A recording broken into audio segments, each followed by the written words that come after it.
आप सभी को रेमो का नमस्कार। उम्मीद करता हूँ मेरी आवाज़ सभी को पहुँच रही है और बस क्विकली स्टार्ट करेंगे। और आज परसेंटेज के क्वेश्चंस करने हैं।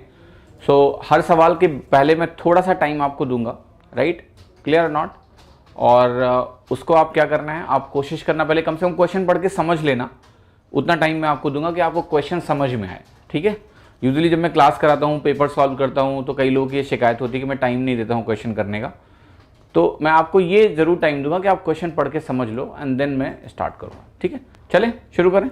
चलो पहला सवाल देखो आपकी स्क्रीन पे। तो देखिए फर्स्ट क्वेश्चन आपके सामने क्या है कि ए जो है वो कह रहा है कि बी और सी से 28% ज़्यादा है और जो सी है वो ए और बी के सम से 25% कम है। तो बताना है by what percent will C be more than A, correct to 1 decimal place. चलिए सवाल करिए। देखिए मैं पूरा क्वेश्चन लिख देता हूं कि जो कह रहा है आपका ए है यहां पर और वो कह रहा है कि ये अगर बी प्लस सी मैंने लिया है तो ए जो है ये इस बी प्लस सी से 28% ज्यादा है। ये वैल्यू आपको दी हुई है, ठीक है? और कह रहा है कि सी जो है आपका बी एंड सॉरी केवल बी में रिलेशन है, वो ये यहाँ कॉमा वामा होना चाहिए कुछ, ठीक है? ऐसा कुछ है कि ये आपका ए है और ये आपका 28% लेस हो गया यहाँ पर, ठीक है? और कह रहा है कि जो सी है वो ए और बी के सम से 25% लेस है और ये मोर है, शायद प्लस दिया हुआ है, ठीक है? तो आपको बताना है then by what percent C will be more than a. जरा जल्दी बताइए प्लीज, क्विकली प्लीज सॉल्व। आसान सवाल है, ठीक है? कुछ भी है नहीं इसमें, वैल्यूज थोड़ा एज्यूम करना पड़ेगा आपको। तो सी और ए में रिश्ता निकालना है, डेसिमल में वैल्यू है। तो देखो आप कहोगे कि अगर इसको मैंने 100 मान लिया लेट से, तो ये वैल्यू आपकी कितनी हो गई? 128 हो गई। ही हुई या नहीं हुई? सो ए प्लस बी आपका कितना हो गया? 228 हो गया। अब देखिए आपको क्या निकालना है, रिलेशनशिप जो आपको कैलकुलेट करनी है वो आपको ये निकालनी है कि by what percent C will be more than A, ठीक है? तो आपको ये देखना है कि यहां अगर मैं 25% कम करूंगा तो कितना कम होगा। सो आप कहोगे इसका 1/4, 25% का मतलब होता है 1/4 ऑफ 228। तो आप कहोगे अगर 200 होता केवल तो उसका 1/4 कितना होता? 50, लेकिन 28 और है तो 7 और आ जाएगा। तो ये वैल्यू आप कहोगे इसमें 57 कम करना पड़ेगा। ये सभी को समझ में आ रहा है, ठीक है? तो 28 कम करोगे और फिर आप कितना कम करोगे? फिर आप 29 कम करोगे। 28 कम करोगे, 29 कम करोगे, तो ये वैल्यू आपको कितनी मिलेगी? क्या ये वैल्यू आपको 171 मिलेगी? तो यहां पर आपका चेंज कितना है जरा आप बताओ। कि आपको चेंज यहां पर दिख रहा है 43 का, राइट? 128 और क्या इस पे चेंज आपको 43 का दिख रहा है? ये सभी को समझ में आ रहा है? क्लियर है कि नहीं है? ओके। तो अब क्वेश्चन ये है कि ये कितना परसेंटेज का चेंज है, यानी आपको कैलकुलेट करना है 43/128 और वो भी जल्दी निकालना पड़ेगा, क्योंकि अगर आपने बहुत टाइम लगा दिया तो मतलब नहीं है। देखिए यहां से आपको कैसे जल्दी कैलकुलेट करना है इसका मैं आपको तरीका बताता हूं जो कि काफी इंपॉर्टेंट है। देखो ये वैल्यू अगर आपके सामने लिखी है तो आपको एक काम करना पड़ेगा, आप ऑप्शंस को जरूर देखिए सबसे पहले। तो आप एक चीज समझ जाओगे कि मैंने बोला था कि ये एक तरीका पहले देखना है कि ये परसेंटेज लगभग कितना है। कि आपको ये दिख रहा है कि ये 30% से ज्यादा है? यस, क्योंकि अगर आप इसको 130 भी मान लेते हो तो उसका 30% कितना होता है? 39 होता है। ये उससे ज्यादा है, यानी डेफिनेटली मेरी वैल्यू जो है वो 30% से ज्यादा है। तो ये नहीं हो सकता। क्या मेरी वैल्यू 40% से कम है? यस, क्योंकि ये वैल्यू अगर आपका 128 है तो 40% कितना निकल जाएगा? 50 के आसपास। उससे कम है तो ये दो ऑप्शंस एलिमिनेट हो जाएंगे। हमेशा मैंने आपको बोला था आपको पता लगाना है कि आपका परसेंटेज किस रेंज में है, किस डिजिट से स्टार्ट हो रहा है। तो ये मुझे पता है कि मेरा जो भी नंबर है वो 3 से स्टार्ट हो रहा है। ये बहुत जरूरी होता है क्वेश्चंस में जानना। अब देखो अगर आपको जानना है कि इसमें कौन सा ऑप्शन सही है, ए या डी, तो आपसे एक छोटा सा मेरा प्रश्न है जो आप सभी लोगों को जवाब देना पड़ेगा कि 32.2 और 33.6 के बीच में क्या कोई स्टैंडर्ड परसेंटेज आपको मालूम है? 33.33% एक स्टैंडर्ड परसेंटेज होता है। देखो ये मैं छोटा सवाल है पर इसमें बहुत टाइम लूंगा, क्योंकि मुझे आपको लॉजिक सिखाना है, तरीका सिखाना है कि कैसे सही से क्वेश्चन करने हैं। आंसर निकालने का उद्देश्य नहीं है मेरा। मैंने बोला कि जो 2% अब बाकी बचे हैं, क्या आपको समझ में आ रहा है कि वो दोनों परसेंटेज के बीच में एक परसेंटेज आता है 33.33%। तो अब मैं क्या करूंगा इसेंशियली कि मुझे यह समझ में नहीं आ रहा है कि मेरा जो आंसर है वो ये वैल्यू है 32.2% या मेरा आंसर 33.6% है। तो मैंने आपसे बोला कि बीच में एक परसेंटेज आता है 33 1/3 परसेंटेज, जो इसके बीच में है, इन दोनों के बीच में होता है। तो अगर मैं ये निकाल लूं तो मुझे पता चल जाएगा कि मेरा आंसर इससे ज्यादा है या इससे कम है, ठीक है, और मैं अपना आंसर लगा पाऊंगा। तो आप क्या करोगे, 128 का 1/3 निकालो। 1/3 का मतलब मैं निकाल रहा हूं 33 1/3% क्या है। तो आप मुझे बताओ ये वैल्यू कितनी आएगी, क्या ये 42.xx आएगी? यस। जैसे ही ये वैल्यू आपको दिखेगी 42.xx, क्योंकि 43 कितना होता है, 129 होता है। अगर आप 128 का 1/3 निकालोगे तो आपको 43 मिलेगा, लेकिन यहां पर 128 का 1/3 है तो 42 पॉइंट समथिंग समथिंग है। अब आप क्या कहोगे कि ये वैल्यू मेरी आई 42 पॉइंट समथिंग समथिंग, लेकिन आपके पास न्यूमरेटर में जो वैल्यू है वो क्या है, 43 है, यानी इससे ज्यादा परसेंटेज लगेगा, इससे ज्यादा परसेंटेज लगेगा, यानी ये आंसर होगा 33.6%। सभी को मेरी बात समझ में आई कि नहीं? सर जल्दी बताइए। देखिए ऑब्जेक्टिव क्या है, मैंने फिर से बोला, मेरा ऑब्जेक्टिव क्वेश्चंस कराने का ये नहीं है कि मैं कितना जल्दी आंसर मार्क कर दूं, ठीक है, वरना तो मैं बोल देता कि दिस बाय दिस सॉल्व करो और 33.6 आंसर आ जाएगा, ठीक है। That is not the objective. The objective is to tell you how to get it faster. सभी को क्लियर हुआ मैंने क्या किया है? इसको बहुत अच्छे से ध्यान रखना, ये चीजें बहुत काम आती हैं एग्जाम में, कि आप ये देखो कि कौन सा स्टैंडर्ड फ्रैक्शन आपके आंसर्स को दो जगह पर डिवाइड कर रहा है, जैसे यहां पर लेफ्ट और राइट, ठीक है। तो अगर मैं ये वैल्यू, ये मार्कर निकाल लूं कि ये किसके बराबर है, तो अगर न्यूमरेटर मेरा इस वैल्यू से कम होगा तो ये करेक्ट हो जाएगा, और अगर न्यूमरेटर मेरा इससे बड़ा हो जाएगा तो ये करेक्ट हो जाएगा।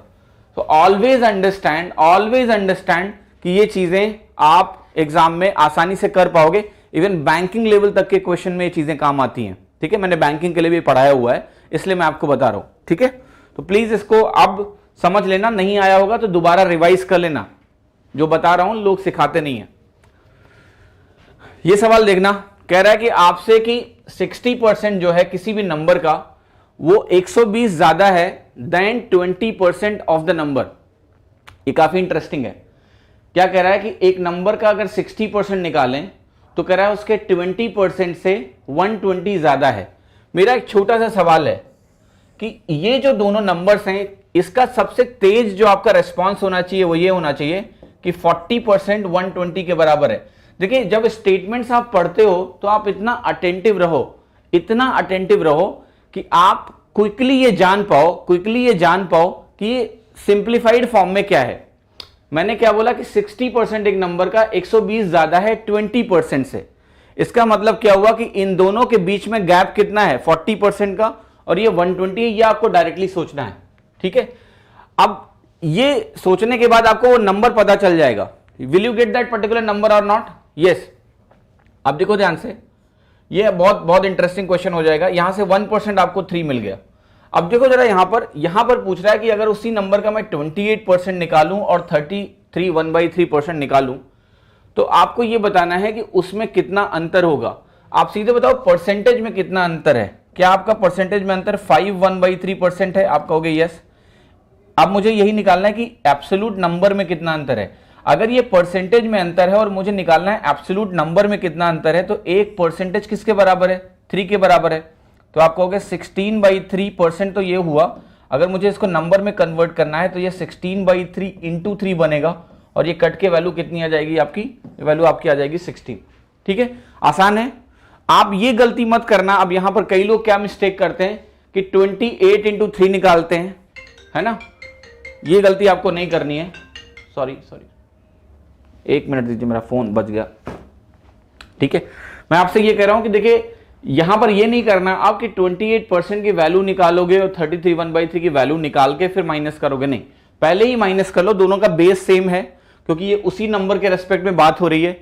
बेस सेम है तो सीधा सब्ट्रैक्ट करो, परसेंटेज में आ गया। और परसेंटेज टू नंबर कन्वर्जन का आपको तरीका पता है, रिलेशनशिप पता है, 1% = 3 है। तो बाद में जब हमें ये रिलेशन पता है तो इस परसेंटेज सिंबल को हम सबसे लास्ट में रिप्लेस करेंगे। जितना देर तक इसको रख सकते हैं रखेंगे। लास्ट में कन्वर्ट किया, सीधा आंसर आ गया 16। सही है। जिनको समझ में नहीं आ रहा है घर जाके एक बार रिवाइज कर लेना, ठीक है। चलता हूं आगे, देखो कह रहा है एक वैल्यू ए है वो 25% ज्यादा है बी से, और कह रहा है बी जो है वो 40% लेस है सी से, और सी जो है वो 30% ज्यादा है डी से।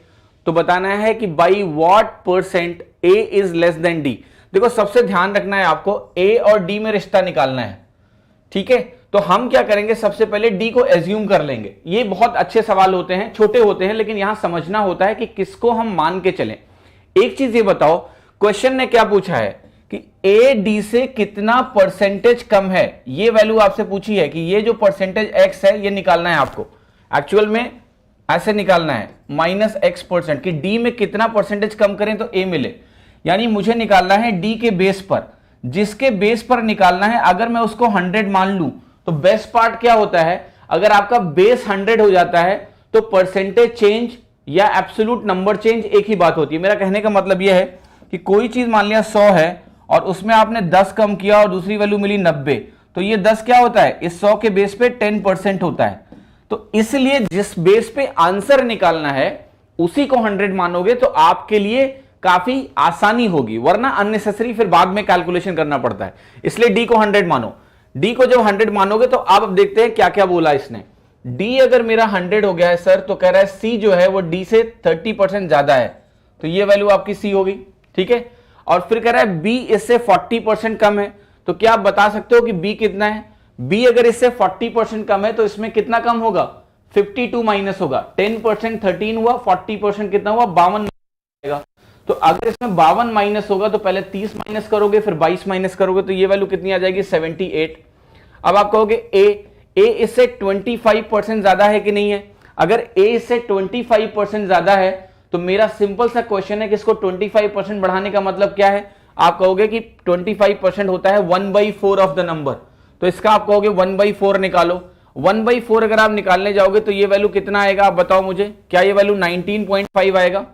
1/4 देखो, अगर ये 80 होता, 80/4 अगर आप निकालते तो 80/4 कितना आता आपका, 20 आता, लेकिन ये 78/4 है, तो ये आपकी वैल्यू डिवाइड होकर आपको देगा 19.5। तो इसमें अगर 19.5 आप जोड़ते हो तो आपसे मेरा प्रश्न है कि आपको कितना वैल्यू मिल जाएगा, क्या ये 97.5 मिलेगा, यस। तो आपसे बताना है कि ए डी से कितना कम है। अब देखो सीधे यहां अगर मैंने 100 लिया था तो मुझे ये सोचना ही नहीं है, मुझे बस ये नंबर दिखा और मुझे पता है कि ये 100 से 2.5 लेस है, तो यही परसेंटेज में आंसर हो गया, कि आंसर आपका हो गया 2.5।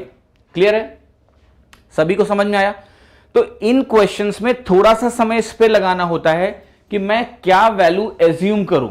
अगर आपको ये पता है तो फिर आपका क्वेश्चन आसानी से हो जाएगा, आपको दिक्कत नहीं आएगी। अच्छा एक बात बताओ कि इस क्वेश्चन को लगाने का क्या कोई दूसरा तरीका भी हो सकता है, ठीक है। देखिए दूसरा तरीका क्या होगा, मैं आपको बता रहा हूं। दूसरा तरीका ये हो सकता है कि आप कहोगे ये डी है, ये सी है, और ये बी है, और ये ए है।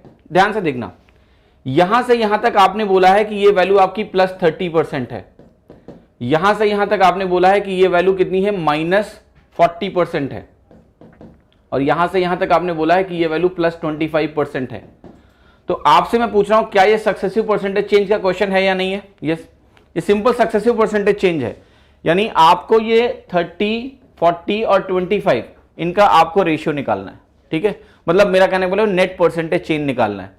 तो आप जिस तरीके से करना चाहो कर लो। आपको पता है सक्सेसिव परसेंटेज चेंज में ऑर्डर इंपॉर्टेंट नहीं होता है, आप उस तरीके से कर सकते हो जैसा सुटेबल लगे, या फिर ये तरीका नंबर्स के टर्म में लगा लो, both will work, they will give you the same answer. Structure समझ में आया क्या है, सक्सेसिव परसेंटेज चेंज है, घर जाके इसको सक्सेसिव परसेंटेज चेंज से भी करने की कोशिश करना, कोई तकलीफ आपको नहीं होगी, there will not be any problem, you can solve it, ठीक है। क्लियर, आप ऑर्डर बदल लेना तो भी आपको आंसर सही मिलेगा, जो ऑर्डर चाहे वो लेके चल लेना। चले आगे बढ़े अगर आप कहो तो। चलो ये सवाल देखो, ये सवाल कह रहा है कि एक एग्जाम में क्या हुआ, ए के जो मार्क्स आए वो 10% ज्यादा आए बी से, और बी के जो मार्क्स आए वो 20% ज्यादा आए सी से, सी के जो मार्क्स हैं वो 32% लेस हैं डी से। फिर कह रहा है कि ए को जो नंबर मिले हैं वो 272 ज्यादा हैं सी से। तो आपको बताना है कि जो मार्क ऑब्टेन हुआ है बी के द्वारा वो कितना है। Clear, getting my point? अब समझो जरा ध्यान से, पहले पूरा जो इसमें स्ट्रक्चर है वो आपको क्लियर होना चाहिए। 4 है ABCD। अब देखो क्विकली क्या है कि ए को बी से 10% ज्यादा मिला है, तो क्या मैं यहां 10% लिख सकता हूं? यस। बी को 20% ज्यादा मिला तो क्या मैं इसको 20% लिख सकता हूं? आप कहोगे यस। फिर मैं कहूंगा यहां पर दिया कि सी को डी से 32% लेस मिले तो क्या मैं लिख सकता हूं कि ये 32% लेस है? यस। ठीक है, अब कह रहा है ए को सी से कितना ज्यादा मार्क मिला है? ये दिया हुआ है कि इसको 272 मार्क्स ज्यादा मिले, यानी इन दोनों के बीच में जो एब्सोल्यूट चेंज है वो 272 नंबर का है, ये भी मुझे पता है। तो अब आपको बताना है कि बी को कितने नंबर मिले, ये मुझे निकालना है। देखो ये क्वेश्चन बहुत आसान है अगर आप इसको सही से करोगे तो। कैसे करोगे?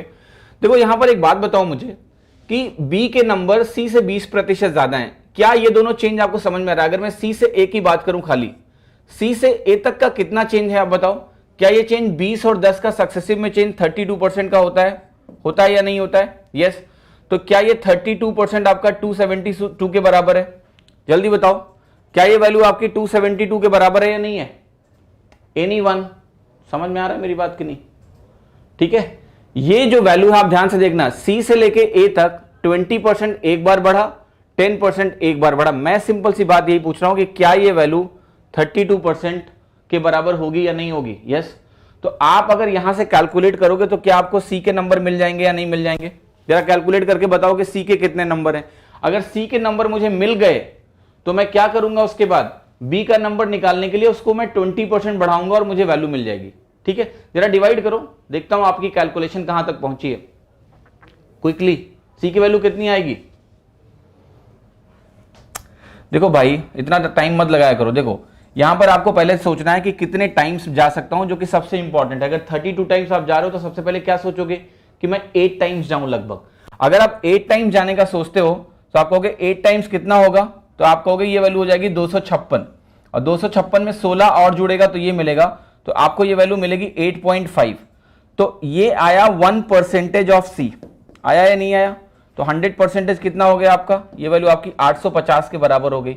और अगर ये वैल्यू आपकी 850 के बराबर हो गई तो 850 में 20% अगर आप बढ़ाते हो तो 170 और जुड़ेगा, तो ये वैल्यू आपकी 1020 आ जाएगी, जो कि सी ऑप्शन है। अब देखो इस क्वेश्चन में इस डेटा का कोई जरूरत नहीं था, ध्यान रखिएगा, it was not required at all. इस डेटा की कोई आवश्यकता नहीं थी, ये आपको अंडरस्टैंड करने की जरूरत है। ठीक है, अब देखो कैलकुलेशन फ्रंट में आप इसको थोड़ा जल्दी भी कर सकते थे, कैसे?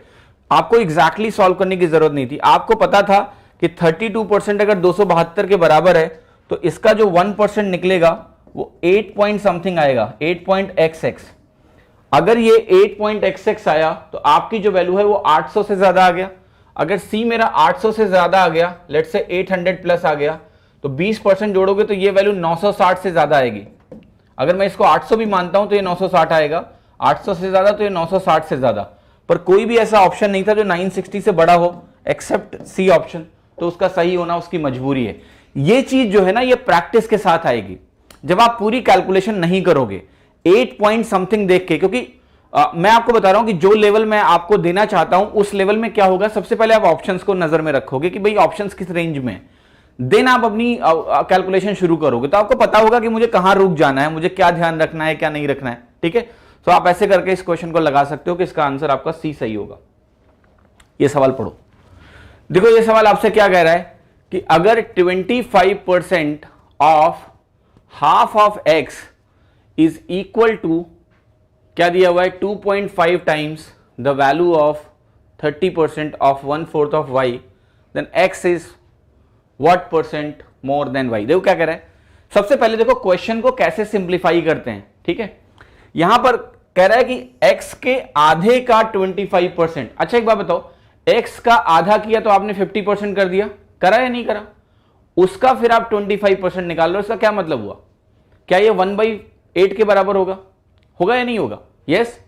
अगर आप कह रहे हो x के आधे का 25%, तो ये आप कह रहे हो x का 1/8, पूरे x का 25% x/4 होता है, ये x/8 होगा। ये ऐसे सिंप्लीफाई करना है। फिर कह रहा है 2.5 टाइम्स 30% ऑफ 1/4 ऑफ y। देखो 1/4 तो ऑलरेडी है, अब आप क्या कर रहे हो, आप उसका 30% निकाल रहे हो। 1/4 का 30% मतलब पता क्या हुआ? 30% का मतलब होता है 3/10, और उसका 1/4 तो कितना हो गया? 3/40। तो ये वैल्यू आपकी 3/40 y के बराबर है। ये अगर आपस में बराबर हैं तो आपसे पूछना है मुझे कि x और y का रिलेशन क्या है। आप कहोगे ये 5 टाइम्स जाएगा, अगर ये 0.6y बना तो आप मुझे बताओ कि x जो है y से कितना परसेंट कम है। x अगर 0.6y है, इसका मतलब y अगर 100 है तो x कितना है, 60 है। y 100 है तो x 60 है, तो क्या ये 40% कम होगा? टेल मी, समझ में आ रहा है कि नहीं? कम पूछा है, ज्यादा पूछा है? पूछा है कि x जो है y से कितना परसेंट ज्यादा या कम है। 50% मोर होगा, क्या होगा? कुछ बोलोगे नहीं? कैसे 50% आए भाई? पहले यहां समझो, देख लेता हूं मैं कुछ कैलकुलेशन मिस्टेक तो नहीं करी है। अच्छा 2.5 से मल्टीप्लाई नहीं किया हमने, ठीक है, तो ये 2.5 से मल्टीप्लाई कर लो। 2.5 से जब मल्टीप्लाई करोगे आप इस वैल्यू को ऐसे, है ना, तो ये 2 गुना आ जाएगा, ये 1.5 आ जाएगा, सही करो आप, 1.5y आ जाएगा। तो x जब भी अगर 1.5y के बराबर होता है तो आपको पता है, ये मैंने पढ़ा चुका हूं कि ये मल्टीप्लाइंग फैक्टर होता है, अगर ये 1.5 होता है तो 50% ज्यादा होता है। हो गया। तो देखो जो मल्टीप्लाइंग फैक्टर आपने पढ़ा था, आज उसका एप्लीकेशन आपको समझ में आ रहा है कि आपने ऐसे सीधा देखा तो कुछ एज्यूम ना भी करो तो चलेगा। वी कैन से 1.5 टाइम्स का मतलब 50% ज्यादा। ये स्टेटमेंट ना अपनी कॉपी में लिख लेना कि अगर x 1.5y के बराबर होता है तो ये मल्टीप्लाइंग फैक्टर होता है, तो सीधा मैं बोल सकता हूं कि x y से 50% ज्यादा है। ये सिंपली मल्टीप्लाइंग फैक्टर है और कुछ भी नहीं है। 2.5 टाइम्स कर दिया मैंने, ठीक है, क्लियर है सभी को? अच्छा 33 जिनका आ रहा है वो कहीं फंडामेंटली इनकरेक्ट हो रहा है, आप उल्टा बता रहे हो। आप y बता रहे हो कि x से कितना कम है, वो नहीं पूछ रहा है, x y के रेस्पेक्ट में पूछ रहा है, तो बेस में गलती मत करो, ठीक है, क्लियर? चलो जी पढ़ो। कह रहा है एक क्लास है उसमें 83.1/3%। देखो ये परसेंटेज देख के आपको कुछ होना चाहिए, है ना, ये परसेंटेज देख के आपके दिमाग में एक चीज जरूर आनी चाहिए कि ये परसेंटेज 5/6 के बराबर होता है। फ्रैक्शन का इस्तेमाल तब है जब आप क्विकली उसको देख पाओ, अगर आप उसको देख ही नहीं पा रहे हो तो उसका कोई फायदा नहीं है। ये 5/6 है, 83 1/3%, ये दिखना चाहिए आपको। अब देखो यहां पर क्या कह रहा है कि इतने परसेंट जो है जो स्टूडेंट्स हैं वो गर्ल्स हैं और रेस्ट बॉयज हैं, ठीक है, क्लियर? कई लोग कहते हैं कि सवाल गलत है, ऐसा कोई क्लास हमने नहीं देखा जहां लड़कियां इतनी ज्यादा हो लड़कों से, कहानी उल्टी होती है, राइट? एनीवेज, ठीक है, मान लो कि ये डेटा जो क्वेश्चन में दिया है वो सही है, इमोशनल होने की जरूरत नहीं है। सो 83 1/3% जो है वो क्या है, number of students are girls और बाकी बॉयज हैं। तो आपको पता है कि अगर मैं मान के चलूंगा तो 1/6 आपके क्या हो जाएंगे, बॉयज हो जाएंगे। फिर कह रहा है 60% ऑफ देम नहीं होना चाहिए, आई थिंक 60% ऑफ द होना चाहिए number of boys, and 80% of number of girls are present. तो बताना है then what percentage of the total number of students in the class is absent. Clear? अब देखो ये बहुत इंटरेस्टिंग सा क्वेश्चन है बट मुश्किल नहीं है। ओके देखो एक चीज बताओ आप मुझे, 60% कह रहा है बॉयज एब्सेंट है, ठीक है, मैं आपसे एक छोटा सवाल पूछता हूं, इस वैल्यू का 60% अगर एब्सेंट है तो 40% प्रेजेंट होगा या नहीं होगा, right? That's what the case, यहां 40% प्रेजेंट है और यहां पर जो प्रेजेंट वैल्यू आपको दी हुई है वो वैल्यू आपको कितना दी हुई है, वो वैल्यू आपको दी है कि इसका 80% प्रेजेंट है। ओके सॉरी एक मिनट जस्ट देना, यहां प्रेजेंट का डेटा दिया हुआ है, नंबर ऑफ प्रेजेंट, और यहां भी आपका डेटा कितना दिया हुआ है, प्रेजेंट का, total number of student absent बताना है, ठीक है, सिंपल है। तो अब देखो इसके दो तरीके हैं। पहला तरीका तो आप टोटल वैल्यू को, अगर आपको थोड़ा सा भी कंफ्यूजन है तो आप टोटल वैल्यू को यहां मान सकते हो 600, ठीक है, क्यों? क्योंकि वैल्यू ऐसी दी है कि फ्रैक्शन में 6 बन रहा है। सो अब आप कहोगे ये अगर 600 हुआ तो 5/6 कितना हो जाएगा, बॉयज 500 हो जाएंगे और गर्ल्स कितना हो जाएगा, 100 हो जाएगा। अब आपसे कह रहा है कि यहां 60% आपका एब्सेंट है, प्रेजेंट है, तो 40% एब्सेंट होगा, तो मैं कहूंगा यहां 40 × 5 निकालोगे आप तो 200 एब्सेंट यहां आ जाएंगे आपके, ठीक है। यहां आपका 80% प्रेजेंट है तो 20% एब्सेंट होगा, तो ये वैल्यू आपकी 20 आ जाएगी। तो टोटल जो एब्सेंटीज हैं वो 220 हैं और 220 को अगर आप 600 से डिवाइड करते हो, यही पूछा है ना कि what percentage of total number of student in the class are absent, तो कुछ ये वैल्यू आ रही है या मैंने कुछ गलत किया तो बता देना, ठीक है। क्या क्लियर है सभी को? क्या कुछ ऐसी वैल्यू आ रही है? बट ये तो 30 से ज्यादा आ रहा है, कुछ मिस्टेक करी है मैंने क्या? 5/6 1/6, ये 500 हो गया, ये 100 हो गया। अच्छा गर्ल्स का डेटा उल्टा कर दिया मैंने, ये रुक जाओ है ना, बॉयज पहले गर्ल्स बाद में नहीं है, उल्टा है यहां पर, सही कर देता हूं, 1 मिनट रुक जाओ बस, कोई दिक्कत नहीं है। ये 500 है एक्चुअली और ये 100 है ना। तो 40% हम किसका निकालेंगे, इसका निकालेंगे, बॉयज वाले का, ये उल्टा दिया हुआ ऑर्डर। तो 40% इसका अगर आप निकालोगे तो ये 40 आएगा, और इसका आप निकालोगे कितना 20%, तो 20 आप निकालोगे तो ये 100 आएगा। तो ये वैल्यू कुछ ऐसी बन रही है ना, ठीक है। तो ये वैल्यू आपकी कितनी हो जाएगी, 7 बाई डिवाइड करोगे तो 3 से लेना देना इसका हो जाएगा 70/3 एक्चुअली, तो डिवाइड कर लो आप, तो ये आपका बन जाएगा 23/3%। सिंपल सवाल था बट आसानी से हो जाएगा, ठीक है। हाँ मैंने उल्टा लिख दिया था डेटा। अब देखो एक चीज इस सवाल में, एक चीज ध्यान रखना आप, एसएससी में पहले भी इस तरह के सवाल हैं, जब भी मैं आपको एवरेज पढ़ाऊंगा तो मैं थोड़ा सा और अच्छा इसको बता पाऊंगा। मैं हमेशा एक चीज ये बोलता हूं कि जब भी दो तरह की कैरेक्टरिस्टिक होती हैं, दो तरह की टाइप्स हैं, उनको आप कभी भी मिक्स करते हो तो एवरेज हमेशा बीच में होता है, ऑलवेज। इसका इस्तेमाल आप कैसे कर पाओगे मैं आपको बता रहा हूं। देखो यहां पर क्या पूछा है आपसे, यहां से पूछा है एब्सेंट। अब एब्सेंट की दो कैटेगरी है, एक है गर्ल्स और एक है बॉयज। आप बताओ गर्ल्स कितना एब्सेंट है, आपने कहा 80% अगर गर्ल्स प्रेजेंट है तो 20% एब्सेंट है, एब्सेंट निकालना इसलिए लिख रहा हूं। बॉयज में आपने बोला है कि जो परसेंटेज है एब्सेंस का वो 40% है, क्योंकि 60% प्रेजेंट है। साथ ही साथ क्वेश्चन में हमें यह भी पता है कि जो वेटेज है वो गर्ल्स का बहुत ज्यादा है, वेटेज यहां बहुत ज्यादा है। तो ऐसे केसेस में एवरेज बताता है कि मिडिल वैल्यू 30% तब होती है जब ये वेटेज 1:1 होता, लेकिन यहां पर जो वेटेज है ना वो काफी ज्यादा है। अगर वेटेज काफी ज्यादा है तो हमेशा होता क्या, एक्चुअली 5:1 है गर्ल्स और बॉयज का, तो ये डेटा 30% ना होकर इसकी तरफ भागेगा, 30 ना होकर ये 20 के आसपास पहुंच जाएगा। बट ये वैल्यू 20 से 40 के बीच में ही होगी और 30 से कम होगी, यानी आपका जो आंसर होगा वो आप कुछ ऐसा बोल सकते हो कि 20 से 30 के बीच में ही आने वाला है, बिटवीन 20 एंड 30। मैं ये कह रहा हूं कि यहां बहुत ज्यादा हेल्प नहीं मिलेगी आपको, एक ऑप्शन तो ये रिजेक्ट हो जाएगा, और थोड़ा सा अगर आप दिमाग लगाओगे तो ये भी रिजेक्ट हो जाएगा, क्योंकि ये 20 के पास पहुंच जाएगा काफी, 20, क्योंकि इसका वेटेज बहुत हाई है, 20 के पास निकल जाएगा, है ना। तो आंसर जो होगा आपका इन्हीं दोनों में से कुछ हो सकता है, जो कि बी और सी है। बट मैं आपको जब डिटेल बताऊंगा तो आप बेहतर समझ पाओगे कि इस क्वेश्चन को आप सीधे एलिगेशन से भी लगा सकते हो, स्ट्रेट एलिगेशन से हो जाएगा सवाल, या नॉर्मल एलिगेशन से हो जाएगा। बट ये आइडिया बिल्ड करो आप कि यहां एब्सेंट का परसेंटेज 20 और 40 के बीच में होगा, देन आप कहोगे कि 30 से भी कम होगा, 20 से 30 के बीच में होगा। ये बहुत इंपॉर्टेंट है, राइट। दो ऑप्शन बचेंगे फिर, और कई सारे सवाल ऐसे एसएससी में पहले आए हैं जिसमें ये सीधे हो रहा था। 2016 के टीए 2 क्वेश्चन आप देखोगे इसी से तुरंत हो जाएगा आपका।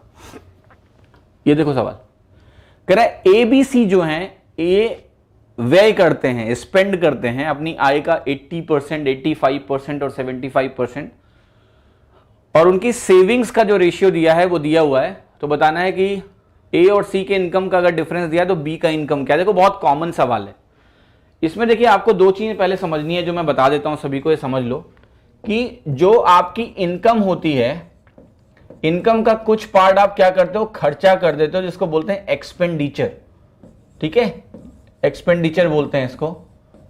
और जो बाकी का है वो सेविंग कहलाता है, यानी जो आपका बचत है, मैं इसको लिखूंगा तो ये कहलाता है आय, और एक्सपेंडिचर को आप बोल सकते हो व्यय, अगर मेरी हिंदी थोड़ा मैं सीख गया हूं तो, आय व्यय, या फिर बोल सकते हो कि जो खर्चा किया उसने, ये आपका होता है बचत, ठीक है।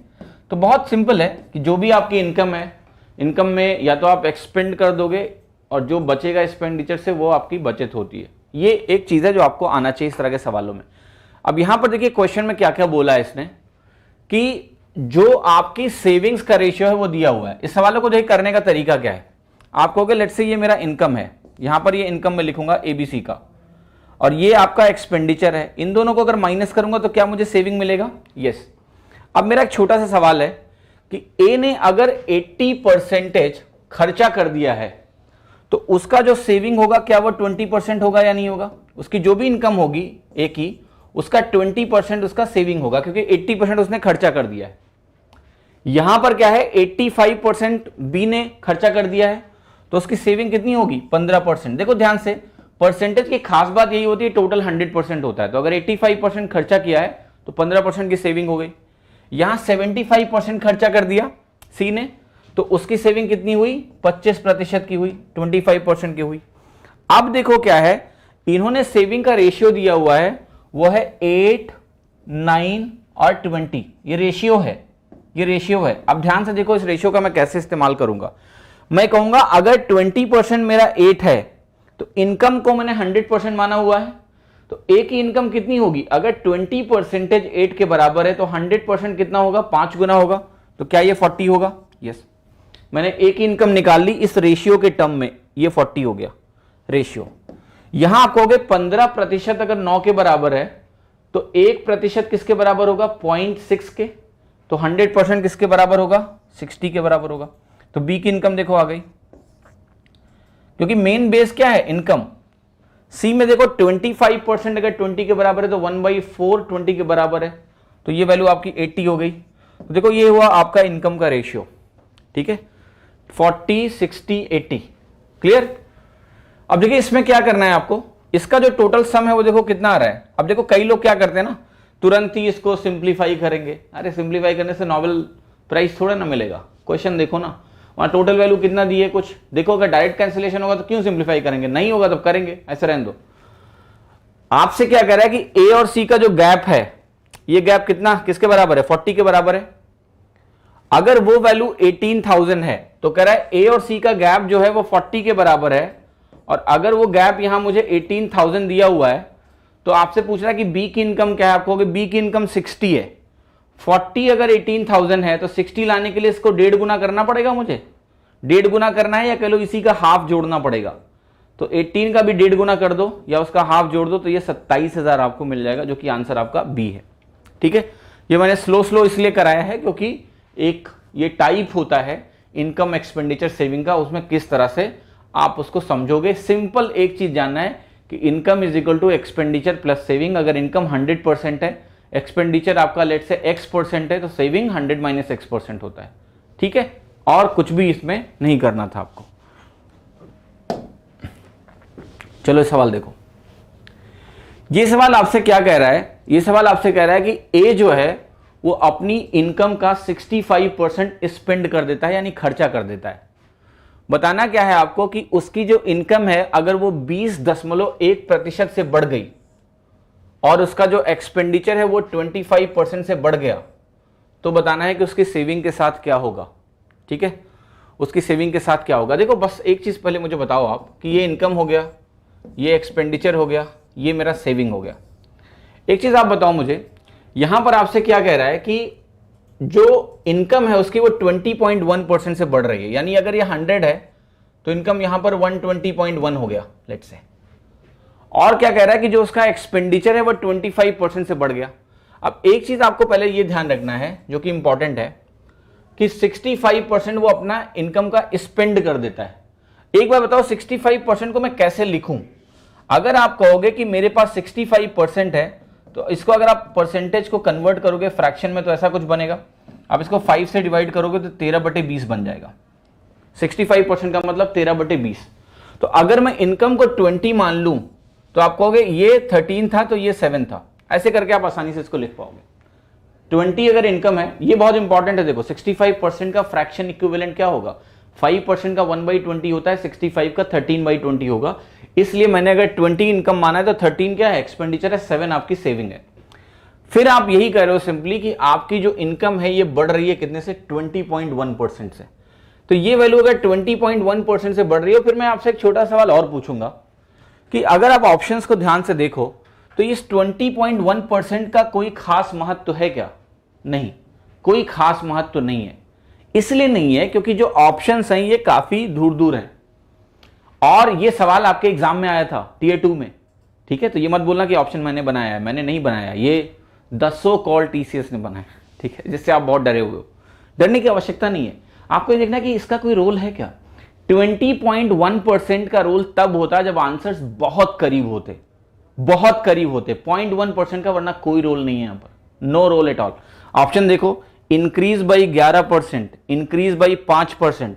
इंक्रीज वाले में खुद ही 6% का गैप है, फिर डिक्रीज वाले में देखो 6% का गैप है। It is not going to make any sense. आप इसको चुपचाप 20% मान लो, आपके आंसर पे कोई फर्क नहीं आने वाला। आप कहोगे अगर मैं इसको 20% मान लूं तो ये वैल्यू मेरी कितनी हो गई? 24 हो गई। इनकम कितना हो गया? 24 हो गया।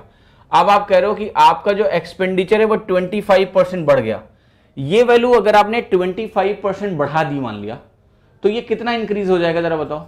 आप कहोगे इसका आधा होता है 6.5, उसका आधा कितना होता है 6.5 का, 6.5 का आधा 3.25 होता है। सो आप कहोगे ये वैल्यू अब हो जाएगी 16.25, होगी या नहीं होगी, इतना ही होगा ना कुछ। तो आप कहोगे ये 16.25 और ये 24, तो ये वैल्यू आपकी कितनी होनी चाहिए 7.75, क्योंकि इसका सम जो है 24 होना चाहिए। अब 7 अगर 7.75 हो गया है तो क्लियरली आपको दिख रहा है कि 10% जो अगर इंक्रीज होता ये तो 10% 0.7 के बराबर होता। यहां जो वैल्यू है वो 0.75 है, तो डेफिनेटली 10% से ज्यादा है, इसलिए जो आंसर आएगा वो आएगा इंक्रीज बाई 11%। क्या सभी को क्लियर हुआ, क्या सभी को क्लियर हुआ है ना? Okay clear. तो देखिए एग्जाम में ना कैलकुलेशन कितना करना है ये आना बहुत जरूरी है। जब आप ब्लाइंडली क्वेश्चन को सॉल्व करना शुरू करते हो, बेसिकली होता क्या है, आपने क्वेश्चन पढ़ा, आपने ये डेटा देखा और तुरंत ही दिमाग में ये सोच लिया कि अरे ये तो बड़ा कैलकुलेटिव क्वेश्चन है, क्योंकि 20.1% दिया है जो मैंने कभी देखा ही नहीं है, वहीं ढेर हो गया आप। राइट आपको करना क्या है, आपको बस ऑप्शंस देखने और आपको समझ में आएगा इसका कोई रेलेवेंस नहीं है। मेंस में ऐसे इतने सवाल आए हैं, अगर आप मेरा सोल्यूशन देखो तो मैंने बार बार यही बोला है कि इसकी जरूरत नहीं है, इस परसेंटेज की जरूरत नहीं है, बिकॉज इसकी जरूरत थी ही नहीं, वो आपको डराने के लिए दिया गया था और आप डर गए। ठीक है, अब इसको देखिए थोड़ा सा छोटा करें, थोड़ा छोटा करें, तो थोड़ा छोटा कैसे हो सकता है, हमेशा देखना ध्यान से, जब भी इंक्रीज वाले सवाल होते हैं तो उनको कैसे करते हैं। ऐसे इतना जितना मैंने किया ज्यादा कर दिया था। देखो ध्यान से, आपने कहा ये 20% से बढ़ा तो ये लगभग 4 बढ़ा। ठीक है, ध्यान से देखना, ये लगभग कितना बढ़ा, 4 बढ़ा। आपने कहा ये बढ़ा 25% से, तो इसका 1/4 3.25 यहां बढ़ा। आप मुझे बताओ कि ये अगर 4 बढ़ा, ये 3.25 बढ़ा है, तो ये 4 में 3.25 यहां एडजस्ट हो गया, बाकी कहां बढ़ेगा, बाकी यहां बढ़ेगा 0.75। तो आपको उतनी बड़ी बड़ी वैल्यू नहीं लिखनी पड़ती। आपने कहा 4 यहां बढ़ा, उसमें से 3.25 यहां बढ़ गया है, तो भैया बाकी का 0.75 यहां बढ़ना चाहिए, तब जाके बैलेंस होगी इक्वेशन। तो 7 पे अगर 0.75 बढ़ रहा है तो क्या आपको साफ साफ दिख जाएगा कि 11% आंसर आएगा। तो इसलिए आंसर हो जाएगा इंक्रीज बाई 11%। मैं बार बार आपको यही बोलना चाहता हूं कि आपको बस एक ऐसा इंसान मुझे बनाना है जो थोड़ा सोच सके, मैथ्स को हिस्ट्री समझ के ना लगाए। ठीक है, वरना आप क्या करो पता है, आप लोग हिस्ट्री सीटर हो, हिस्ट्री बना रखा है मैथ को, तो आपको क्या बोलेंगे, history sheeter. I am just trying to make awakened. देखो सवाल पढ़ो। देखिए यहां पर कह रहा है राघव जो है अपनी 80% जो उसकी इनकम है वो क्या करता है, स्पेंड कर देता है, खर्चा कर देता है, यानी 20% सेविंग है उसकी। अब कह रहा है अगर उसकी इनकम 12% से बढ़ जाए और उसकी सेविंग 10% से कम हो जाए, तो बताना है कि उसका जो एक्सपेंडिचर है वो कितने परसेंट से बढ़ जाएगा। ऑप्शन में डेसिमल है, डरना मत। ठीक है, मैं कहता हूं डरना नहीं, करना है। ओके, तो मैं समझाता हूं। देखो आप कहोगे यहां पर एक चीज का ध्यान रखना, अगर 100 आपने यहां बोला है कि 100 उसकी इनकम है, तो एक्सपेंडिचर कितना हो गया 80, तो सेविंग कितना हो गया उसका 20, यानी 20। इनकम, एक्सपेंडिचर और सेविंग हुआ। अब बताना क्या है कि अगर इनकम 12% से बढ़ जाता है तो आप बस ऐसे लिखना कि यहां 12 का इंक्रीज हुआ है, सेविंग 10% से कम हो गया है। ये ध्यान देना, ये अगर 10% से कम हुआ है तो इसमें 2 का डिक्रीज है। अब देखो क्या है, इनकम क्या होता है, एक्सपेंडिचर प्लस सेविंग के बराबर होता है। तो यहां अगर 12 बढ़ा है इनकम में, तो एक्सपेंडिचर और सेविंग मिला के कितना बढ़ना चाहिए, 12 बढ़ना चाहिए।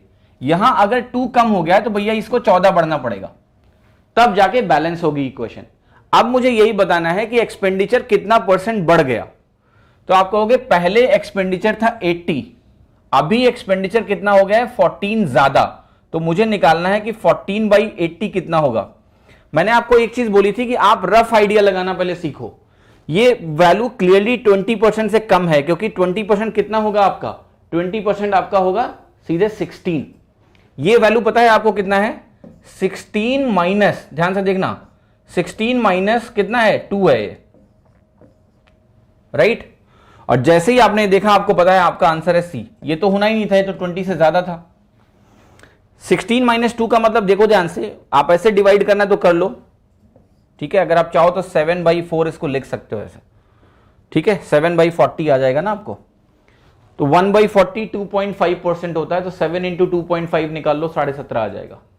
ठीक है, या फिर आप ऐसे कर लो 16 माइनस 2, 2/80 क्या होता है आपका, 2/80 आप निकाल लो, है ना, उससे भी आपको नहीं 16 माइनस नहीं होगा, 20 माइनस होगा, 16 का मतलब हो गया 20%, तो 20 माइनस 2.5% करोगे तो भी आपकी वैल्यू आ जाएगी।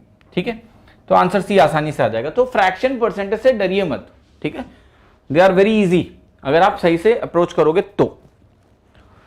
ये सवाल देखिए, कह रहा है कि मोनिका जो है 72% अपने इनकम का स्पेंड कर देती है, और अगर उसकी इनकम 20% से बढ़ जाए और सेविंग कम हो जाए 15% से बढ़ जाए, दोनों बढ़ रहे हैं, तो एक्सपेंडिचर कितने से बढ़ जाएगा, करेक्ट टू 1 डेसिमल प्लेस। अब जैसे ही देखा लोगों ने डर गए, करेक्ट टू 1 डेसिमल प्लेस, ऐसे फीडबैक आए थे, मैं बुरा नहीं बोल रहा हूं आपको, प्रेशर होता है एग्जाम में, पर फीडबैक पता है कैसे है, लोगों ने बस यही बताया कि जो ऑप्शन निकालना था वो डेसिमल के एक करेक्ट प्लेस तक पूछा था। अरे भाई पूछा था, लगाएंगे थोड़ा नाम, पूछने दो, उन्होंने पूछा था ना। अभी देखो हम कैसे लगाएंगे इसको, हम एक डेसिमल प्लेस तक नहीं निकालेंगे और आंसर लगा देंगे। तो उन्होंने क्या पूछा है उनको पूछने दो, हम उनकी इज्जत करते हैं, पर हमें क्या निकालना है वो हमारे ऊपर है। देखो ध्यान से, कह रहा है कि लेट से उसकी इनकम है 100, तो 72 उसने स्पेंड कर दिया, तो 28 उसकी सेविंग हो गई कि नहीं, क्योंकि इसका सम 100 बनेगा। इनकम 20% से बढ़ गया तो यहां 20 का इंक्रीज हुआ। और बताओ मुझे कि जो उसकी सेविंग है वो 15% से बढ़ गई, यहां अगर 15% का आप इंक्रीज करोगे तो कितना इंक्रीज होगा, आप कहोगे 10% होगा 2.8, 5% होगा 1.4, ये वैल्यू को अगर आप सम करोगे तो 4.2 आ जाएगा, तो यहां 4.2 का इंक्रीज हुआ। टोटल इंक्रीज 20 है, ये अगर 4.2 का इंक्रीज है तो ये 15.8 का इंक्रीज यहां आना चाहिए। ठीक है, 15.8 का इंक्रीज अगर यहां पर आ रहा है तो आपको यह बताना है कि एक्सपेंडिचर कितना परसेंट बढ़ गया है, बस इतना ही निकालना है। अब एक चीज आप मुझे बताओ कि ये साफ साफ आपको दिख रहा है कि 20% से ज्यादा है या नहीं है, यस, तो यानी ये नहीं हो सकता है। फिर आप मुझे बताओ कि क्या मेरा आंसर अगर मैं इसका 20% निकालता हूं तो 14.4 आएगा। 20% क्या होता है, 10% निकालो 7.2, उसका डबल। अब मुझे बताओ कि अगर मैं इसमें 1% जोड़ता हूं तो इसका 1% कितना होगा, 0.72 होगा या नहीं होगा। 1% निकालना मैंने आपको सिखाया है, अगर इन दोनों को आप जोड़ दो तो 15.12 मिलेगा, लेकिन ये उससे भी ज्यादा है, यानी आपका आंसर 21% से ज्यादा है। 21% से ज्यादा आंसर सिर्फ एक ही है, वो है सी। ठीक है, जब आप प्रीवियस ईयर क्वेश्चन की कोई बुक लगाओगे ऐसे सवाल मिल जाते हैं आपको, लेकिन वहां सॉल्यूशन जो लिखा होता है ना वो किताबी होता है। किताबी में वो निकाल के आपको लिख देंगे कि 15.8/72 कितना है, 21.9%, और आप कभी समझ ही नहीं पाते हो कि हम इसको जल्दी कैसे निकाल सकते हैं। मैंने क्या समझाया आपको, मैंने आपको सिर्फ यह समझाया कि हम ऑप्शंस को यूज करेंगे।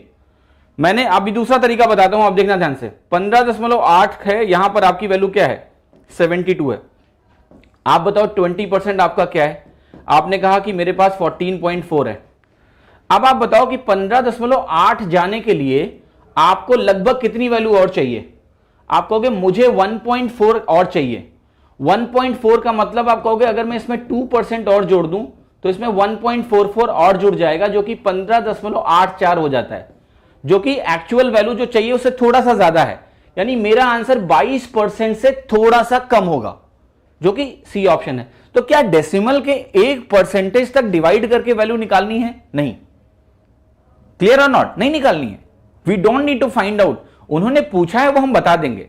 ये आपका 2008 का एसएससी का पेपर नहीं है डिस्क्रिप्टिव, जिसमें आपको करेक्ट टू 1 डेसिमल प्लेस निकालना है और ऑप्शंस नहीं दिए हुए हैं। ठीक है, वहां तो डिवाइड करके निकालना पड़ेगा। ये डिस्क्रिप्टिव पेपर थोड़े ना है मैथ्स का, ये मैथ्स का ऑब्जेक्टिव पेपर है, इसको उसी तरह से करेंगे। और मैं आपको बता रहा हूं टॉपर्स ऐसे करते हैं, ठीक है, जिनका मैं इंटरव्यू ले रहा हूं वो ऐसे क्वेश्चन करते हैं। तो ये कोई एलियन चीज नहीं है। जो लोग, जैसे मैं पढ़ाता हूं तो लोग बोलते हैं कि ऐसे कौन एग्जाम में करता है, तो गलत सवाल, गलत चीज है, ऐसे नहीं करना चाहिए। मैं बच्चों को बिगाड़ रहा हूं, मैं आपको बिगाड़ नहीं रहा हूं, मैं आपको आबाद कर रहा हूं। चलो ये देखो, कह रहा है कि जो ऑयल यानी तेल का जो प्राइस है अगर वो 20% से बढ़ जाए तो कह रहा है, और उसका कंजम्पशन यानी उसकी जो खपत है वो 8 से ही 1/3% अगर कम हो जाए तो बताना है कि परसेंटेज इंक्रीज या फिर डिक्रीज एक्सपेंडिचर में क्या होगा। बहुत ही आसान है, देखो प्राइस को अगर कंजम्पशन से मल्टीप्लाई करते हैं तो मुझे मिलता है एक्सपेंडिचर। अब ये केस आपको एक्सपेंडिचर में चेंज पूछ रहा है कितना होगा, अगर इन दोनों का चेंज आपको दिया है। देखो इस तरह के सवालों में दो चीजें आप कर सकते हो, सक्सेसिव परसेंटेज चेंज लगा सकते हो, नो ऑब्जेक्शन एट ऑल। कैसे लगेगा, देखो आप कहोगे 100 मानेंगे पहले का एक्सपेंडिचर, प्राइस आपने कितनी बढ़ाई 20%, तो ये वैल्यू कितनी हो जाएगी 120। फिर दूसरे स्टेप में देखेंगे कि कंजम्पशन कितना डिक्रीज हुआ। 8 1/3% का फ्रैक्शन इक्विवेलेंट पता है आपको, 8 1/3% का फ्रैक्शन इक्विवेलेंट होता है -1/12। ये बहुत जरूरी है, देखो फ्रैक्शन का यही यूज है ना, परसेंटेज दिया हुआ उसको मैंने फ्रैक्शन में क्विकली लिखा। मैंने बोला था कि जब एक दिखे तो दूसरा अपने आप दिखना चाहिए, तभी फायदा मिलेगा आपको। तो आपने कहा 20 और -1/12 यानी 10 माइनस हुआ तो ये 110 आ गया। 100 से 110 कितना चेंज हुआ, ये चेंज आपका हुआ 10%। तो ये वैल्यू आपको ध्यान रखना है कि ये हुआ इंक्रीज बाई 10%। अब देखो एग्जाम में अगर आपको थोड़ा सा फायदा उठाना है तो मैं एक बात बोलूंगा, कुछ परसेंटेज वैल्यूज हैं जो बार बार रिपीट होती हैं, ठीक है। अपनी एक नोटबुक बना लेना, सक्सेसिव परसेंटेज चेंज का टॉपिक डाल देना उसके ऊपर। जैसे मैंने आपको अभी क्या बताया यहां पर कि +20% और -8 1/3% अगर कहीं भी दिखा आपको तो इसका नेट क्या होता है 10%। ये चीज आप पहले से ध्यान रख सकते हो, ये रटना नहीं हुआ, ये हमारी अंडरस्टैंडिंग है कि इसका बार बार इस्तेमाल होता है तो करेंगे। You can directly use it in exam की ये दोनों दिखे, कुछ करना ही नहीं है पता है, और अगर करना भी पड़ा तो यही चीज करनी आसानी से हो जाएगी।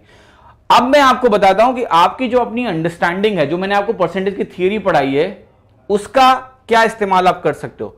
आपको मैंने क्या ये पहले बताया हुआ है कि अगर आपने 20% यहां लिया है और -8 1/3% यहां लिया है, दो सक्सेसिव में अगर हैं तो जो नेट रिजल्ट इसका आता है वो इनके अंतर से कम आता है। ये कितने लोगों को याद है, ये थियरी में बता चुका हूं भाई कि अगर +20% है और यहां आपका -8 1/3% है तो इनका जो नेट रिजल्टेंट होगा वो इनके अंतर से कम मैग्नीट्यूड लेगा। इसका अंतर अगर आप निकालते हो यहां पर तो आपकी जो वैल्यू आएगी वो 11 पॉइंट समथिंग समथिंग आ जाएगी। इससे कम मैग्नीट्यूड चाहिए। अब देखो 11 पॉइंट समथिंग समथिंग और ऑब्वियसली इंक्रीज होगा, 20 बढ़ा है और 8 कम हुआ है लगभग। तो आप कहोगे कि जो इंक्रीज होगा ना, ये तो इंक्रीज होना है, और जो इंक्रीज होगा वो 11 दशमलव समथिंग समथिंग से थोड़ा सा कम होगा। अब वो थोड़ा सा कम ना, ये नहीं हो सकता है 5%, थोड़ा सा कम केवल ए ऑप्शन हो सकता है, इंक्रीज बाई 10%। आप सीधा आंसर लगा दोगे। ये एक्चुअल क्वेश्चन है आपके एग्जाम के, मैंने नहीं बनाए हैं। तो जो अंडरस्टैंडिंग है उसका इस्तेमाल करना आना चाहिए। थियरी आपको आती है, थियरी ज्यादा ओवररेटेड है। जो स्मार्ट चीजें मैंने आपको सब बता दी है कि सक्सेसिव परसेंटेज चेंज क्या होता है, everything I have told you. मैं उस लॉजिक का इस्तेमाल करना आपको सिखा रहा हूं, ठीक है, कि कैसे डायरेक्टली सोच सकते हो, कैसे क्या कर सकते हो। देखो सवाल क्या कह रहा है, एक नंबर है उसको पहले इंक्रीज किया गया 16% से, फिर उसको 14% से इंक्रीज किया गया, फिर कह रहा है कि उस नंबर जो मिला उसको 30% से कम कर दिया गया। तो बताना क्या है, जो नेट इंक्रीज या डिक्रीज है परसेंट में ओरिजिनल नंबर में वो कितना होगा। एक बात बताओ आप कि यहां पर आपने 16 किया है, यहां आपने 14 किया है, ठीक है, राइट, और ये जो वैल्यू आपने फिर किया है इसमें 30% की आपने कमी करी है। मैं आपसे एक छोटा सा प्रश्न पूछ रहा हूं कि ये जो वैल्यू आपके सामने मैंने अभी लिखी है, इस वैल्यू को देख के आपको क्या लग रहा है कि इसमें कितना इंक्रीज होने वाला है, कितना डिक्रीज होने वाला है। देखो एक चीज तो मैं आपको यहां पर इस पर्टिकुलर क्वेश्चन में बता सकता हूं, 100% बता सकता हूं कि ये तो सही नहीं होगा, ठीक है, ओके। क्यों नहीं होगा, देखो 16 14 को अगर मैं जोड़ दूं तो 30 मिलता है डायरेक्ट, और फिर 30 अगर माइनस कर दूं तो 0 हो जाता है लगभग।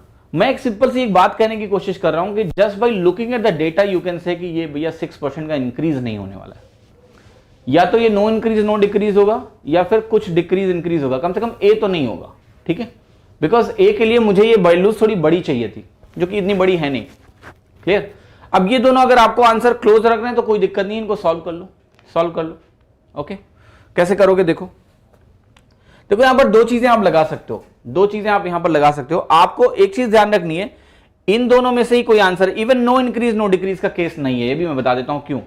देखो अगर आपको पता है कि यहां ये 15% और 15% होता, देखो ध्यान से, तो इसका जो नेट होता है ये होता है 32.25%, ये तो पता ही होगा आपको, लगभग होता है इतना, ठीक है।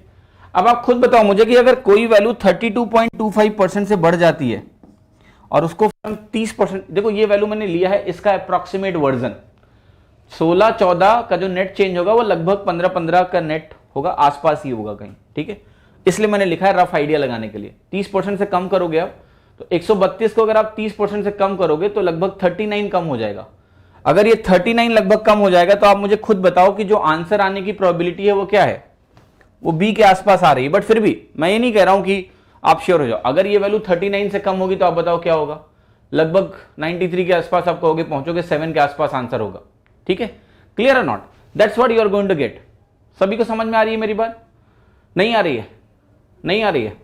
मैं आपको अभी कुछ ऐसा बताऊंगा ना कि आंसर सीधे लगाएंगे, मैं आपको बस थोड़ा सा कहते हैं ना कि माहौल बना रहा हूं। ठीक है, अच्छा एक बात बताओ, चलो अगर तुरंत आंसर नहीं आएगा तो बताना, ठीक है, तुरंत आंसर नहीं आया तो बताना, और फिर आप जाके लोगों को बताना कि यहां आप मेरे साथ क्यों टाइम गुजारते हो, उनको भी गुजारना चाहिए। एक बात मुझे बताओ कि अगर ये 30% होता और ये -3% होता तो क्या किसी को कोई तकलीफ होती है बोलने में कि ये 9% होगा? क्या किसी को कोई तकलीफ होती बोलने में कि 9% होगा? बताओ जरा, किसी को कोई तकलीफ होती? नहीं होती, है ना? होता 9% डिक्रीज, यस। अब ये वैल्यू मुझे क्लियरली पता है कि 30 से थोड़ा ज्यादा है, तो अगर मैं इसको बढ़ाऊंगा तो परसेंटेज डिक्रीज का मैग्नीट्यूड कम होगा या ज्यादा होगा? जल्दी बताओ, सोचना है केवल। मैंने कहा अब मैं ना प्लस वाला बढ़ाने जा रहा हूं, अगर मैंने प्लस वाला बढ़ाया तो क्या ये परसेंटेज डिक्रीज की वैल्यू थोड़ी नलीफाई हो जाएगी या नहीं हो जाएगी? यस, ये अब 9% नहीं रहेगा, ये 9% से कम हो जाएगा, और 9% से अगर कम हो जाएगा तो इसके अलावा क्या ही लाओगे? समझ में आया कि नहीं? राइट। अब मैं एक बात आपको बता दे रहा हूं, ठीक है, I am not boasting about my self, पर ये सब कौन पढ़ाता है? किसको पढ़ी है? कुछ नहीं, बाद में लोग पढ़ाएंगे। अभी ये वीडियो देखेंगे, देखने के बाद वो कहेंगे अरे ये तो ऐसे भी होता है शॉर्टकट, और वो वीडियो ज्यादा लोग देख लेते हैं। ठीक है ना? कॉपी की हुई चीजें ज्यादा तेज फैलती है, राइट। अब मैं लॉजिक बिल्ड किया आपका, उसी का फायदा उठा रहा हूं। मैं कह रहा हूं ये अगर 30 होता और ये 30 माइनस में होता तो नेट 9% होता, लेकिन यहां 16 और 14 का नेट मुझे पता है सक्सेसिव में 30% से ज्यादा होगा। ये अगर 30 से ज्यादा होगा यानी पॉजिटिव वैल्यू अगर इंक्रीज करेगी तो ये नेगेटिव वैल्यू का मैग्नीट्यूड क्या होगा? कम होगा थोड़ा सा, और ये कम होगा तो 7 ही आंसर हो सकता है। ध्यान रखना, ये मैं इसलिए बता पा रहा हूं बिकॉज आपको थोड़ी अंडरस्टैंडिंग दी है मैंने 10 दिन परसेंटेज की, उसी का फायदा उठा रहा हूं। That's in front of you, actual exam question with actual option, actual exam question with actual option. ठीक है, चलो एनीवेज, अब आप कहोगे कि ट्रेडिशनली बताओ वरना नींद नहीं आएगी, तो कर लेते हैं, वो भी करा देते। देखो 16 और 14 का नेट निकालो, अपने फॉर्मूले से निकाल लो, मुझे कोई दिक्कत नहीं है। तो आप कहोगे 16 + 14 + 16 × 14 बटे देखो फॉर्मूला लिखते ही मेरा दिमाग पता नहीं कहाँ चला जाता, भूल जाता हूँ कई बार। ठीक है, तो ये 30 है। अब 16 × 14 निकालो आप, 16 × 14 आपका कितना होगा? 160 + 64 224, तो ये 2.24 आ जाएगा। ठीक है, तो ये 32.24 बना। अब आप कहोगे ये मेरा 100 है, ये वैल्यू आपको मिल जाएगा 132.24। ठीक है, और इस वैल्यू को आप फिर क्या करोगे? 30% कम करोगे। 30% क्या होगा? इसका 10% निकालो, तो ये हो जाएगा आपका 13.22 लगभग, और इसको 3 से मल्टीप्लाई करोगे तो ये आ जाएगा 39.66 लगभग, इसमें 39.66 माइनस करोगे। ठीक है, अब देखो 32 यहां पर है, 39 यहां है, तो 32 और 39 अगर माइनस होते तो आपको मिलता 93, पर यहां पर ये वैल्यू इससे ज्यादा है तो ये 92 पॉइंट समथिंग मिलेगा। और अगर आपका 192 पॉइंट समथिंग हो गया तो आपकी वैल्यू कितनी आ जाएगी डिक्रीज में? 7 कुछ %, वही लगभग आपका दे देगा 7% के आसपास। ठीक है, एनीवेज देखो अगर आपको इस क्वेश्चन को भी करना है, मान लिया ट्रेडिशनल प्रोसेस से भी, तो आपको ये अंडरस्टैंड करना बहुत जरूरी है कि ये 16 और 14 को अगर आप 15-15 मान लो तो पृथ्वी पलट नहीं जाएगी, they are very close to actual value. आपने क्या किया है बताओ? अच्छा एक बात बताओ, मैं आपको इसलिए समझा रहा हूं, थोड़ा सा लॉजिक बिल्ड कर रहा हूं कि जो फॉर्मूला आप पढ़ते हो वो क्या होता है? x + y + xy/100, यही फॉर्मूला पढ़ते हो ना। अगर यहां 16 और 14 है तो भी 30 है, अगर मैंने ये 15 और 15 लिया तो भी 30 है, यानी इससे तो कोई फर्क नहीं आएगा, फर्क आएगा प्रोडक्ट से। अब देखो ध्यान से, कभी भी दो नंबर्स का सम अगर सेम होता है, जैसे 15-15 और 16-14, जब भी दो नंबर्स का सम सेम होता है तो प्रोडक्ट मैक्सिमम कब होता है? जब वो दोनों नंबर बराबर होते हैं या बहुत सबसे पास होते हैं। यहां वो एक कम एक ज्यादा, ये जो दूरी है वो पास ही है, एक लेफ्ट ले गए एक राइट ले गए। ठीक है, तो ये प्रोडक्ट ऑलमोस्ट इसी के बराबर होगा, करीब ही होगा, मैक्सिमम नहीं होगा, थोड़ा सा कम होगा, बट पास में ही होगा। तो ये जो अंडरस्टैंडिंग है, इससे आप इस 16 14 को ना 15 15 मान लेना, कोई फर्क नहीं पड़ेगा। तो क्वेश्चन क्या होता है ना, उसको सॉल्व करने का तरीका पता होना चाहिए। अब जिन लोगों को समझ में नहीं आता है वो कहते हैं कि ये एग्जाम में नहीं लगता है, ठीक है, क्योंकि वो इसको समझना ही नहीं चाहते। क्वेश्चन नंबर 13 करोगे क्या? नहीं, ठीक है। 13 नंबर का सवाल तो मैं आखिरी नहीं कराऊंगा, इसलिए कल मिलेंगे, इसको रिवाइज करके आना, कल देखेंगे। सो अगर फॉलो करते रहोगे तो एग्जाम के दिन बहुत अच्छा करके आओगे, राइट। मैं बता रहा हूं आपको, क्योंकि पहले आपने पेपर सोल्यूशन देखे तो वहां मैं सिर्फ सोल्यूशन बना रहा था, क्वेश्चन को ऑब्जेक्टिव था कि कैसे सॉल्व करना चाहिए बेस्ट। यहां मैंने आपको पहले बताया है फंडामेंटल्स, उन फंडामेंटल्स को यूज करके अब मैं आपको दिखा रहा हूं कि how questions can be done smartly and they are purely logical. It is not anything illogical, it is not a trick, it is not a trick, it is not a shortcut, it's your understanding which I am using to get the answers, ठीक है। और मैं बता रहा हूं अगर आप मेरी बताई हुई चीजों पे काम करोगे तो आपका दिमाग वैसा ही चलेगा जैसा मेरा चलता है, क्योंकि हम लोग ऐसे ही हैं। That's what you are as natural human being, you will think like this. पर किताबों का पर्दा है और बहुत कुछ पर्दा है, गलत यूट्यूब वीडियोस का भी पर्दा आपकी आंखों पर, तो वो उतर जाएगा ना, तो naturally you will think like this, ठीक है। चलिए, धन्यवाद, see you tomorrow, bye bye, thank you.